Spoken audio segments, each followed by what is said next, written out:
Hi guys, so I know I left things on a little bit of a cliffhanger on our last video about a special project that I was working on. Actually Dean didn't even know.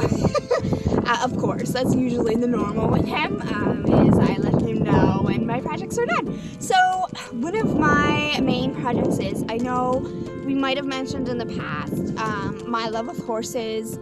And the goal here on the farm is to have a couple, just to trail ride, tat around, and just be here with us and be companions. Horses are wonderful animals. So, but one thing I didn't say is that I'm hoping that at least one of them, if not all of them, are going to be rescues.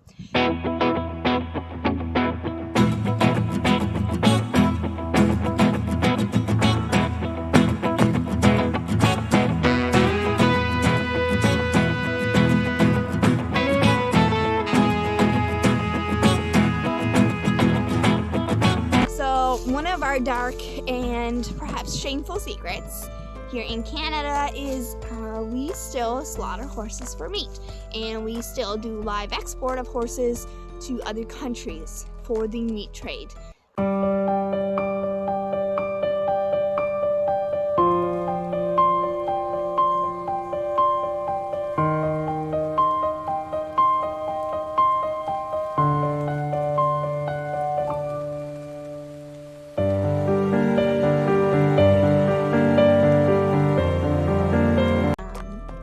A lot of us don't like to talk about it. Horses have actually reached a special place in a lot of people's hearts, myself included, that they're companion animals. So it's like your dog. We just can't fathom eating them or sending them off to that fate. Regardless of it being humane or whatnot, by law, they are still considered livestock, and they're no different, honestly, than our cattle, our pigs, and our turkeys. As you've seen in some of our other videos, if you've never had personal experience with these animals, turkeys and pigs are so clever and so sweet, so intelligent, and can demonstrate, true caring for their caregivers. And, we eat them. We do. And there's nothing wrong with that. What is wrong, of course, with the meat trade in slaughter industry is whether or not these animals are being treated ethically and humanely, and honestly, if they're happy. Which sounds so naive, of course, but that's kind of where we are. And when you support your local farms that are, your mom and pop farms and whatnot that sell that side of pork or side of beef or those eggs or those chickens that they've raised, that animal had a happy life. It was raised humanely, it was cared for, it was respected, until it became food. When you get into the commercial industries that provide us our food, I think we've lost sight of that. We have, instead of thinking of the welfare and happiness of animals and how they're being treated, we think of our bottom line. How much profit can we make? How quick of a turnaround can we make off this animal? And we end up doing genetic modifications and breeding programs and whatnot for the commercial industry so that they reach the, optimum weight very quickly. Pound of food for meat conversion is high, and because, of course, money, and that's what we're interested in. So, unfortunately, in Canada and a lot of other countries, horses is a source of meat, and they eat them. Now, what I have done is reached out to a couple of meat dealers, horse traders here in Nova Scotia. This is part of their business, to let them know I am looking to pull one or two off of this meat trade and give them a home. And so they will hopefully keep an eye out for something that's suitable for what I can house, and we'll take them home. So one thing that I am trying to do, of course, is take in a draft horse, because due to their size and they're very intimidating to a lot of people. People can't house them, for it to be a lawn ornament when you have other horses to feed. Sometimes you do have to think about what your wallet can sustain. And because of that, that's part of the reason why I've set my sights on a draft horse, other than they're absolutely beautiful. Their temperament is amazing. They're so capable, and just, I can't say enough about them. And, unfortunately, as an adult or even a teenager, I have not had any experience with drafts. But as a child, I have. And I've never forgotten those experiences, and I am very eager to bring one home and hopefully save it off of the end result of being part of the meat trade and give it a home.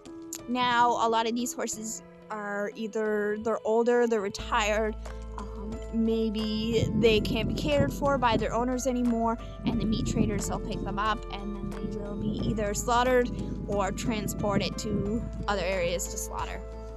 So, super tough topic there, but we're very excited because we are going to aim to get this done, and hopefully pull one or two of those off. Now, we're not against other sizes or breeds, but we really do want to try to accommodate one that maybe not everyone can, in hopes that we can save more lives. Now, behind me, look at this. Beauty is very obviously in the eyes of the beholder.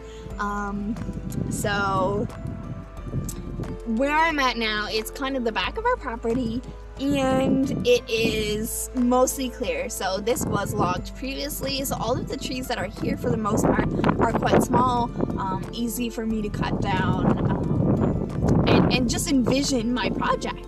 Now, I ordered posts this weekend, so I got a bunch of brand new posts, which I purchased from a local company. I've been doing it for 3 years now. I absolutely adore them. They are so fabulous. Their posts are beautiful, and they are peeled and sharpened. And with the peel, I don't even get any splinters, and I'm carrying them all over the property by hand, 2 by 2. So it actually means a lot that there's no splinters for me. Now, I am going to be setting up the posts probably this coming weekend and getting ready. Now, I have done some scoping out in the winter time. This was a plan that was on my mind for quite some time. I'm really hoping that us being hacked is not going to crush this dream, or prevent me from being able to save a life, because honestly my heartstrings are not set up to handle that type of loss when you're so close to being able to help, and then you just can't. So I'm working so hard. We're sacrificing as a family. There's a lot of tuna fish sandwiches in our future. We're not eating gourmet suppers anymore. And of course, with spring and summer, I'm next to never in the house until it's dark, and I don't feel like cooking. So it's tuna sandwiches for the win, so that we can put that extra money into our project, so that we're not suffering as much as we would with that loss, because it was quite significant to us and to the animals that we hoped to be able to save this year, and some of the projects that we wanted to move forward on. So I am doing those sacrifices. We're cutting back on our Tim Hortons in the morning, our Tim Hortons breakfasts are dying out, some of our recreational activities and stuff like that.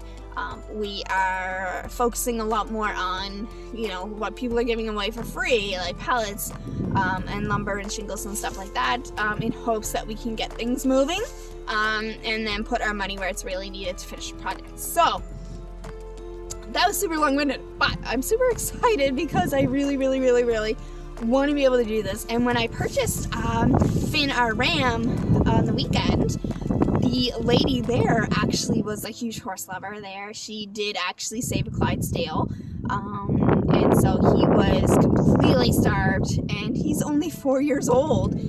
You know, he's just a baby in horse years. And I did see him up on the hill, and he's absolutely beautiful right now. She did such a fabulous job. And she has offered to help us get that horse here when the time comes to get that rescue animal here. She has the trailer that is a gooseneck, I think it's called. It basically has the big part over the back of the truck, and that is to enable basically more carriage space, but it can accommodate a draft horse because not every horse trailer can accommodate such a large animal. Keeping in mind these are like 1,200 plus pound animals. They are huge, but gentle. So she is actually gonna be our transport if we find one. She's keeping her eye out too because she does want to be able to assist horses, and she, you know, has horses of her own, so she can only do so much. And she did tell me, you know, before this Clydesdale, she did have Belgium that was beautiful. You know, so she's kind of doing her part too, and a lot of people are. You know, that get together and save these animals and will outbid the meat traders, which I'm sure is a sight to see for sure. Nothing against the meat traders, of course. It is their business, you know, and they have a right to earn a living as well. It is a need, and they're fulfilling it. So there's nothing wrong with that, and they're feeding their families and paying their bills, and we support that. However, we are going to try to steal one out from under them, and it's going to hopefully be a draft horse. So, you know, due to the size of the animal, it's a little bit more worth than a pony in regards to meat money. So I'm going to show you what we're working with here. You know, now you can only see parts of it. It's big. I'm you know, I'm 100% behind this idea of saving some meat horses, you know, and giving them a second chance at life. And I think we can do it. And I'm hoping that I have some supporters that can also help me do this. So let's take a look here. So as you can see, I'm on a natural path here. And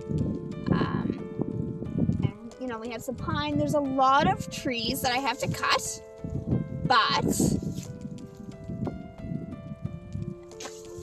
and can you see? There's the crossroads. So if you're at a crossroads of what to do with your money, send it here. Even if you have some time, if you have a chainsaw and some skill to use it, because I don't want you to cut your hands off, and you want to help in any way, whether it be dropping us pallets, you know, you see something that might be valuable to us here at the farm and you pick it up and drop it off, or arrange delivery, it's, you know, we're so appreciative. Otherwise, you know, I like that you're just here with us for our journey. So here's a little bit more.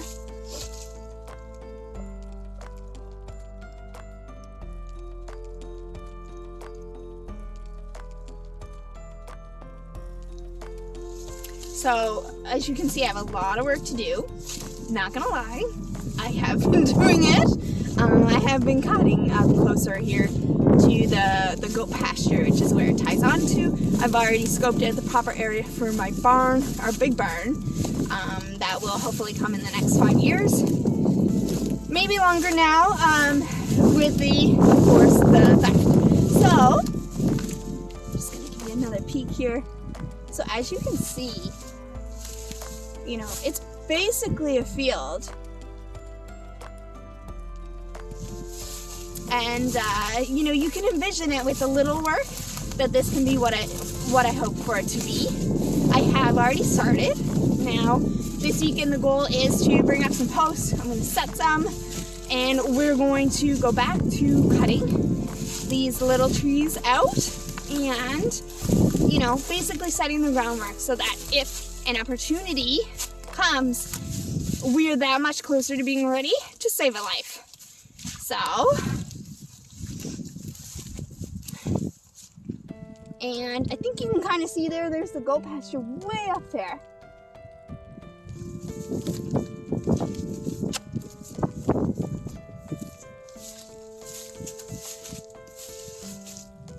And you can see where I've already started on this side. Now, of course, it does go up there as well. See? not very good at this kind of stuff. This is what I need Dean for. But this is almost kind of a secret from Dean. He's not quite aware of how set I am in moving forward on this plan. Because sometimes you just have to jump. And we're gonna jump. So that is this video for this week. I hope that you enjoyed it. I hope that maybe it opens some eyes about, you know, some of these things. You know, we are potentially working towards becoming a registered nonprofit for the sanctuary for what we're doing. I'm not sure how that's going to go yet. It might be just so complicated with the legally of it, but we'll see. We'll keep you updated on that. But, you know, if you see horseback riding lessons, you know, if you see some farmer requesting a little bit of help covering his hay costs, you know, the downside to some of these things, when horses are no longer useful, people can no longer take care of them because they do cost money. I'm not going to scare you with telling you just how much money I pay just for goats in hay.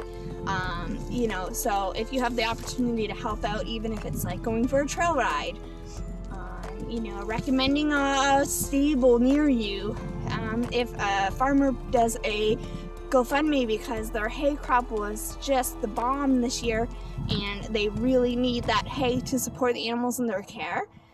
You know, unfortunately, sometimes the downside of these struggles, which in this day and age are so real, sometimes these animals need to go so that they're able to survive themselves, and sometimes this is what happens, is they go. Nobody wants to see it. Sadly, sometimes this is what happens. So, you know what? Sometimes being aware of you know, the path that this can happen, and trust me, if you go for a trail ride, you may want your own horse, and maybe I will lease a stall to you in the future if you're local to me. So I hope you enjoyed this video. Stay tuned. I hope that we are successful in saving some lives in our builds here, even though we're a little bit handicapped this year with funds, so that you can see how quickly something can come together when their will is to be there. And I really appreciate you watching and following me on this journey, and hopefully, you know, at some point when we are ready, we can save that life and bring them here to Tango Flock Farm to live their best life.